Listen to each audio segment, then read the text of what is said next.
Hello, welcome to Gardener's World.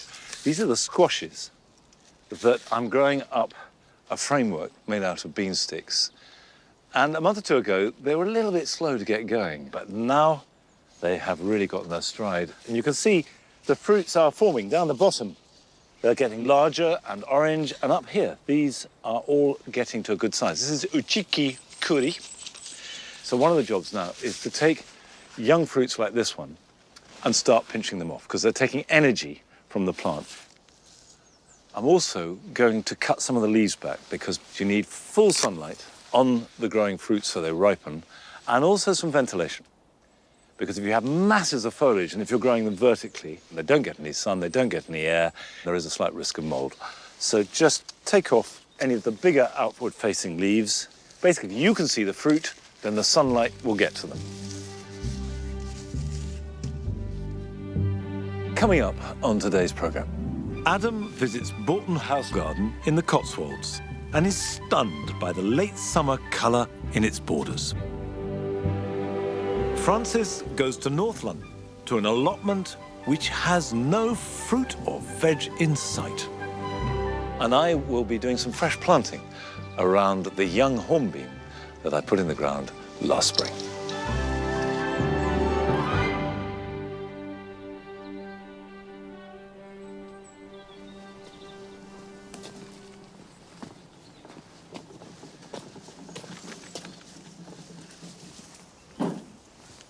The grass borders have a selection of grasses ranging from steepers to discampsias, malinias, and they're all growing, but with different results. It's been here for about 5 or 6 years, and I've learned something during that period, which is, if we have a wet summer, they flop like mad and need supporting. The one grass that reliably holds its form and can take any amount of weather is Miscanthus. And it is magnificent. For example, this giant here is Miscanthus sachariflorus. This one here is Miscanthus strictus, and you can see it's got these horizontal markings. So in the middle of a big bed like this, you can have a dramatic grass with really good flowers in some cases, or fabulous foliage in others, that will hold its own, and doesn't matter what the soil is like, whether it's full glaring sun or it's in a bit of shade, or whether it is a hot baking summer or rather a wet one. And I have got a gap in the middle, so I'm going to plant some more Miscanthus that I know will look stunning. I've got two types of Miscanthus here, one of which is an old friend and one which I've never grown before. The old friend is Miscanthus malpartus.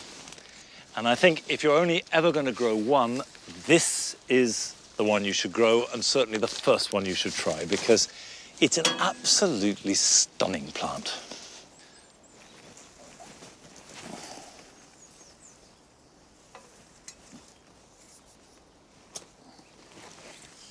I'm planting a group of 3 of them because I want an impressive stand.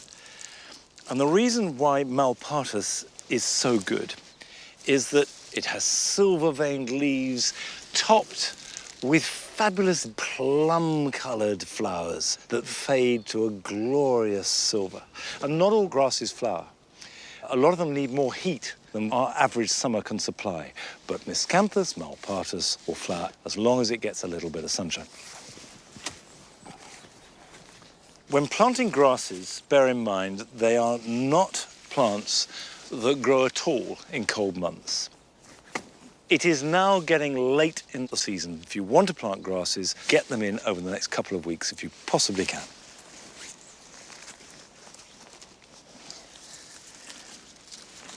Just firm that in.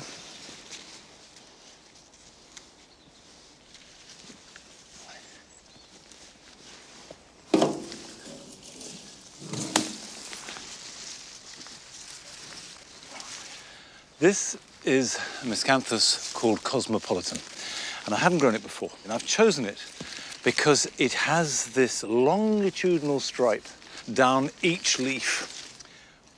And the whole point about grasses is to do with texture and form and even sound as they move in the wind.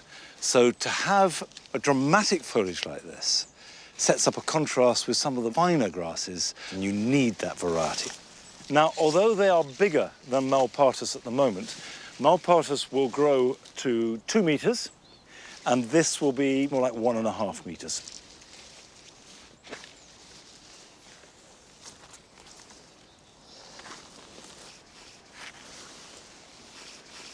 That's the first one in. Now, obviously, grasses are based upon the pleasure of the subtlety of interplaying greens, lines, and textures.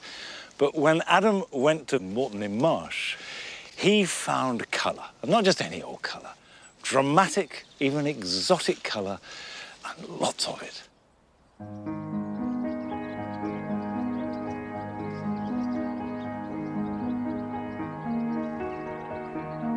We gardeners do like a yap, don't we? Especially if we find something that we think's a little bit different. I had a mate say, Frosty, you have got to go and visit this garden. Not only is the design special, but the planting and the work that's gone into it will blow your mind.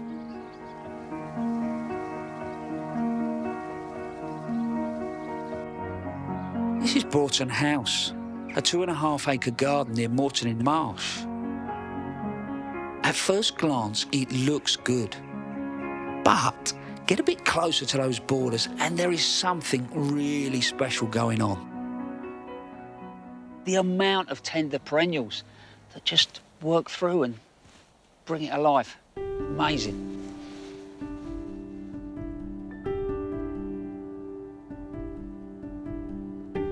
Three gardeners create and maintain this amazing space, headed by Jackie Ray. I've had a little walk around this garden. It's like food for the soul. It's incredible. It's great fun. We enjoy it. But you've been at, what, 18 years? Yes. Well, this is my 18th year, so 17 and a half. And head gardener for 16 months? Yes. Using tender shrubs and half-hardy perennials has been the tradition throughout Jackie's time here, bringing an extra blast of colour and form. Because they become your jewels, don't they? They sort of more or less guarantee you colour this time of year. Yes, it keeps on going and getting better and better. And the end of September, beginning of October, it's fantastic, until the frosts, really. Wow.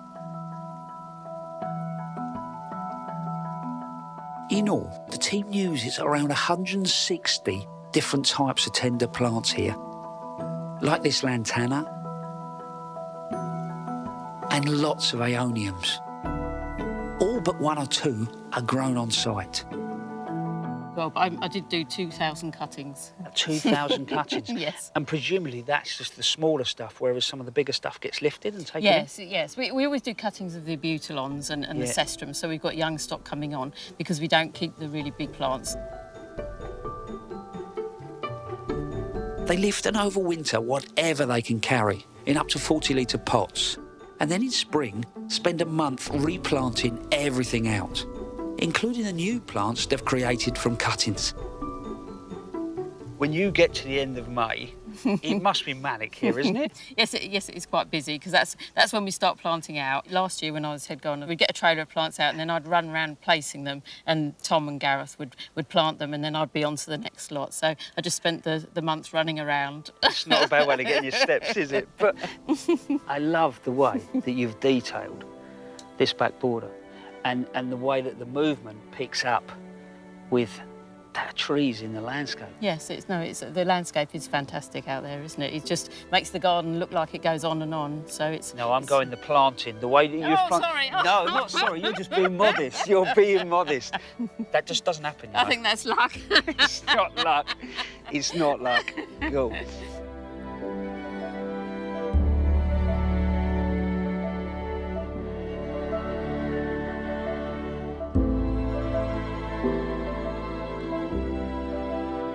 Those tender perennials don't just stop in that warm border. They're here in the white garden. You look at the shrubs and the herbaceous sort of set the rhythm and the structure.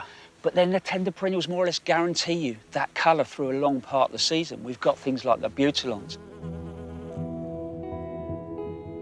We've got argyranthemums. And then the nicotiana. And they just bounce their way through.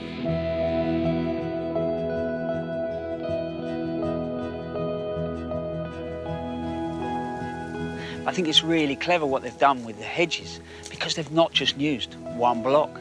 They've left little windows so you get a link into the next space. And I think you can do that even in the smallest of gardens, maybe with an archway, a couple of pieces of trellis. You might just want to hide a seat or frame a pot at the end of the garden, but it just helps create a little bit of mystery.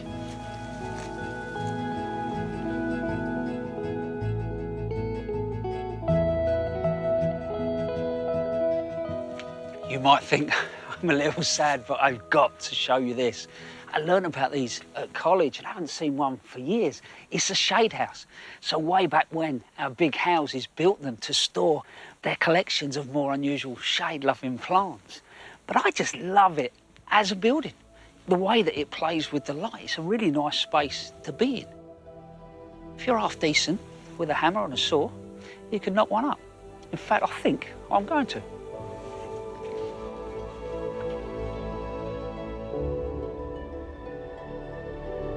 And just when you think that there's no more space for tender perennials in this garden, Jackie and her team managed to squeeze a few more in.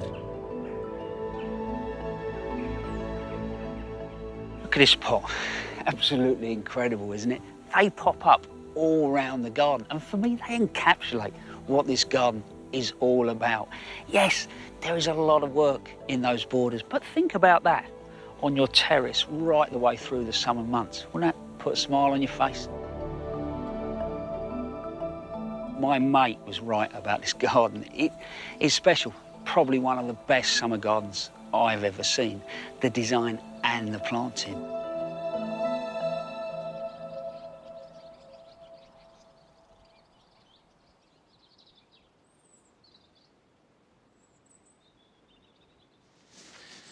I think that's a garden I have to go and see. Mind you, we do use a lot of the same plants and techniques here in the Jewel Garden, using lots of tender annuals and also tender perennials like the cannas and the Insete bananas. As long as you keep them protected from frost, they're really easy to grow. Put them in rich soil, you can mix them in the border and they're completely happy and trouble-free.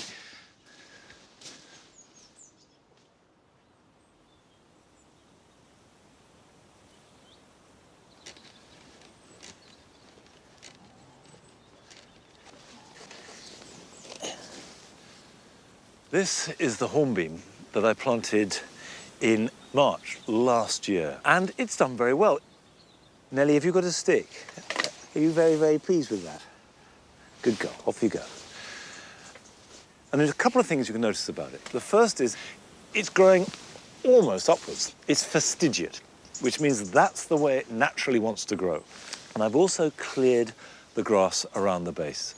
If you plant any tree for at least the first 3 years, you must have a generous area around the base that doesn't have grass or weeds in it, because they take up moisture and that will really affect the way the tree grows. However, there are some things you can plant around them, and that's what I'm going to add now. This is Cyclamen hederifolium, and it's an autumn flowering cyclamen, but they will start flowering from the end of August and go on flowering right through till October. And the leaves don't appear till after the flowers are fading. And they will grow in deep shade, they will grow in very dry conditions, they will grow in poor soil, so they're perfect for planting underneath tree or hedge.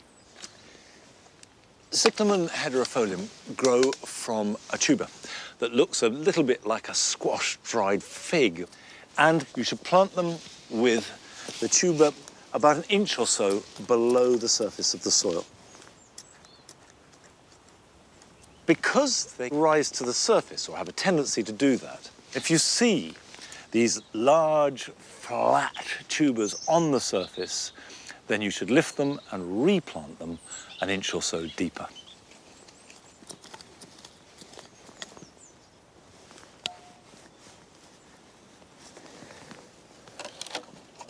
The next stage is to mulch that, because I don't want anything else. The last thing I want are weeds and grass growing in here.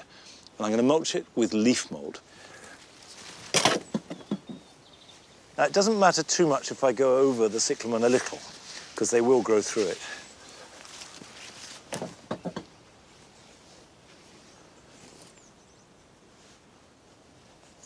Now, cyclamen are not a flower that lend themselves to picking, to bring indoors into a vase. By and large, they look best in the ground, underneath a tree or a shrub or even a hedge.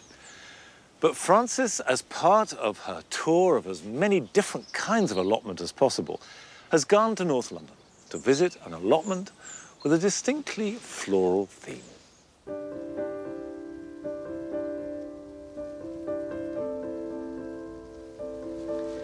Allotments are usually thought of as places to grow produce and a cultivation of delicious fruit and veg.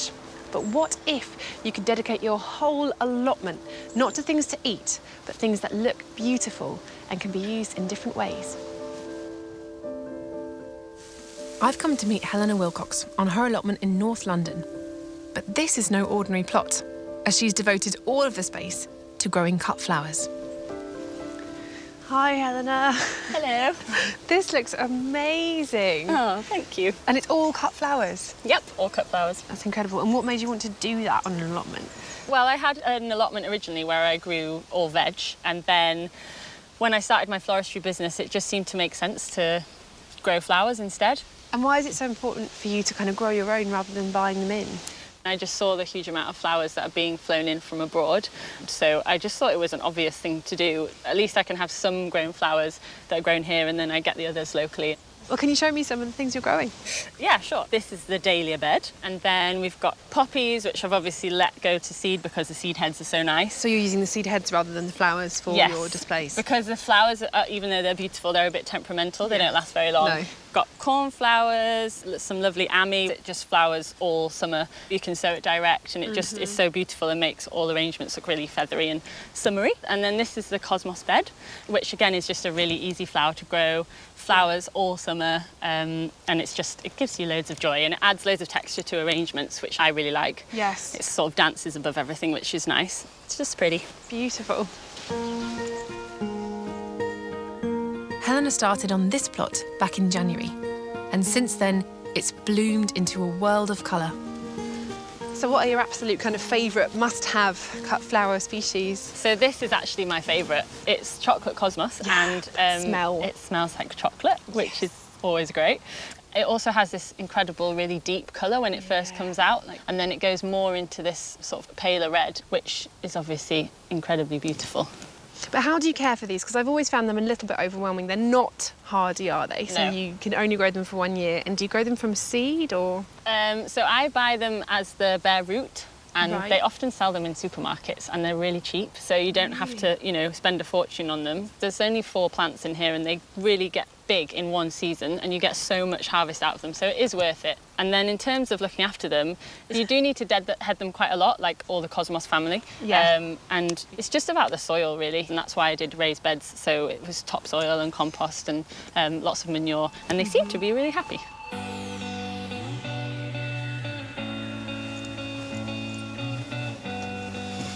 Ooh. Thank you. There you go. Nice shade.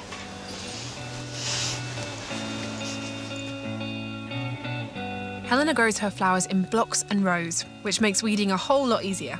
But it also helps when it comes to harvesting. So roses is something that I always try and get ones that have an amazing scent, because so many flowers don't smell anymore. Yeah, because a rose without scent is always a little bit of a shame, isn't it, really? Yeah, definitely. So what's this one? So this is Jude the Obscure. Oh, that smells amazing. Yeah, it does, doesn't And does it keep its smell in a bouquet as well? Yep, yeah, it would keep it all the way through until it died, yeah. And I thought because you're here today, we could do some arranging. You'll have a lot of work to do teaching me to get at it, I think. So you want the stem to be quite long. And then you want to put it straight into the water. People think it's nice to harvest them into a basket or something, but it's completely impractical. You want to get them into water immediately, because as soon as you cut a stem, just like if you cut your arm, it starts to close up. So you want to get it straight into water so it has a proper drink. Is that the reason why you cut off the stems when you buy cut flowers from a shop? Yeah, and sometimes when I give flowers to friends and they might not be in water or something, and they take them home and they just put them on the side, I'm like, ooh, it's so hard not to just be like, cut those and put it into water, because it really does keep the life of the flowers going for much longer.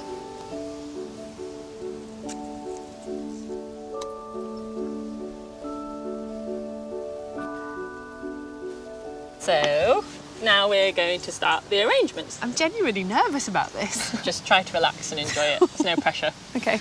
Usually with these arrangements, I suggest doing the foliage first because it's much easier to get a shape and a structure with your foliage before you start going with like huge flowers and stuff, and then it's hard.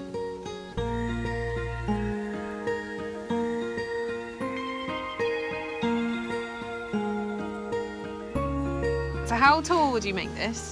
Don't be scared to cut things quite short and put them in quite low, in quite far. Yeah.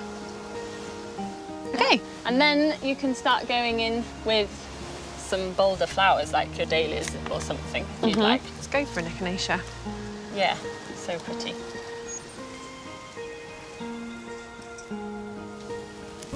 They're your favourite chocolate cosmos, I think. Are going to Yes. come into play.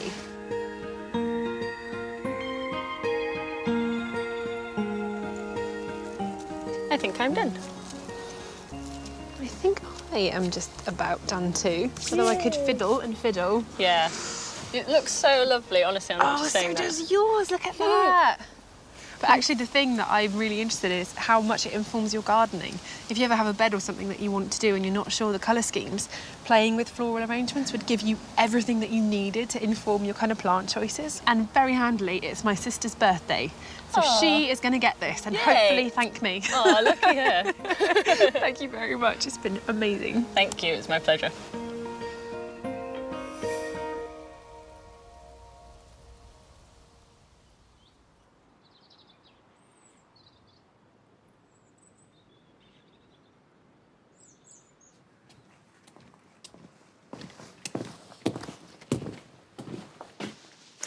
The idea of working out what to grow in a border from a bunch of flowers is a good one. And it works the other way.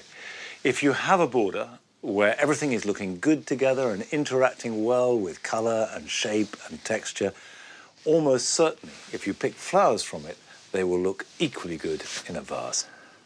Now, I'm going to sow some seeds now for next year that look great in a border and as cut flowers, and that is Ami majus, and we also grow Ami visnaga. Now, Ami majus is like the most wonderful cow parsley that goes on flowering into August. Ami visnaga, which is slightly shorter, has a domed head. It tends to be a little bit more durable and last longer. Now is the time to sow them, and it's easy enough. Just get some peat-free compost. This is our homemade compost with a little bit of leaf mould and vermiculite. Seed compost doesn't need to have a lot of goodness in it. What it does need is a nice open structure so the roots can form well. And then you prick them out or pot them on into something with a little bit more oomph. And when it comes to sowing the seed, what you need to do is sprinkle it thinly. I want each one to germinate and each one to be pricked out and to grow on into the garden. Now, the next thing to do is just press them down, not heavily, but just so there's good contact between the seed and the compost. And then you can cover them lightly with another layer of compost, or as I do, with a layer of vermiculite. And that does two things. One is to exclude light, and two is to hold them in place, because otherwise, with very small seeds like these, when you water them, you can displace them. You can literally just wash them to one side, and you find that all the seedlings will appear around the edge of the seed tray or down one end. So this is Ami majus. It's one of those plants that has become dead trendy. 10 years ago, most people hadn't heard of Ami majus, and it was not a common plant. I certainly didn't grow it here at Longmeadow. Now you can barely move without Ami majus leaping out at you throughout the month of June and July, and that is a good thing because it is an absolute cracker. Now, I will water that and keep them moist and put them in the greenhouse. They will germinate in about 2 to 3 weeks. Let them grow on, and then they can be pricked out, and they will need storing from the worst of the frost over winter. Now, it's also a good time to sow some hardy annuals direct into the soil. Things like poppies that you can't really sow into seed trays because they hate being transplanted, or poached eggplants, limanthes. And the best way to do that is to get a stick and draw a cross or a circle into the bare soil, and then sow the seed on those lines and cover them over. And the reason why you do a recognizable shape is so that when the seedlings germinate, you can see where they are in amongst any weeds or other seedlings that have got in there. Thin them lightly, let them grow on through winter, and then next year they will have a head start and flower earlier and longer. It's a really good thing to do. And here are some other good jobs to do this weekend.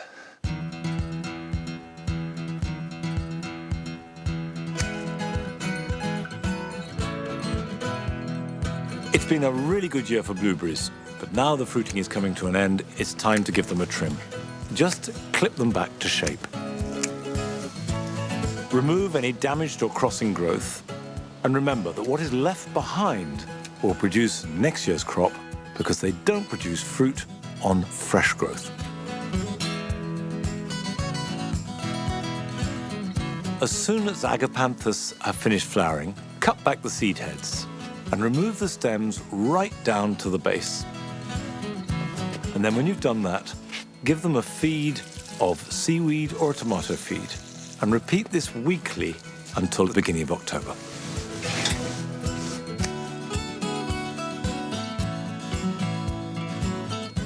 At this time of year, it's more important to concentrate on ripening existing fruits than growing new ones.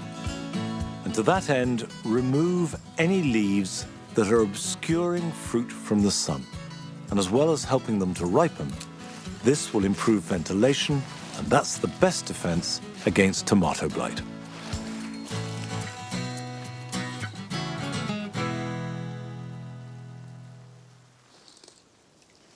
I am very, very pleased with this year's chicory, which we call radicchio, but radicchio actually covers all kinds of red chicory. This is Palo Rosso, and the end of August is really quite early to have radicchio ready. Normally it's more like October. And although it looks green on the outside, if I take the outer leaves off, you can see that in there is a beautiful red and white radicchio. I love the colour, I love the taste, that bitterness that adds depth and complexity to so many things. I'm happy. These are growing well. I don't mind the fact that it's raining, but I'm afraid it is the end of today's programme. I'm taking a week off next week, but I will leave you in the capable hands of Adam, who will be returning at the same time next Friday. And I'll be back in a couple of weeks' time when we return to the full hour-long programmes. So I'll see you in a fortnight's time here at Longmeadow. Till then, bye-bye.